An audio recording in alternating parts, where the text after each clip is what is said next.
What's the funniest or most surprising reaction you've received to content you've posted? Ooh, I've had I had someone who asked if I was married.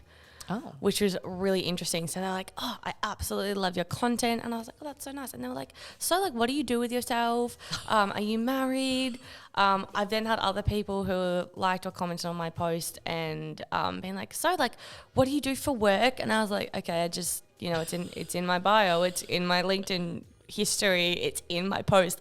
Digital marketing is what I do. So it's just been interesting that people will generically comment or respond and just go completely off track or just not have put in the effort to sort of look at what you're doing. So it's been some mixed reviews.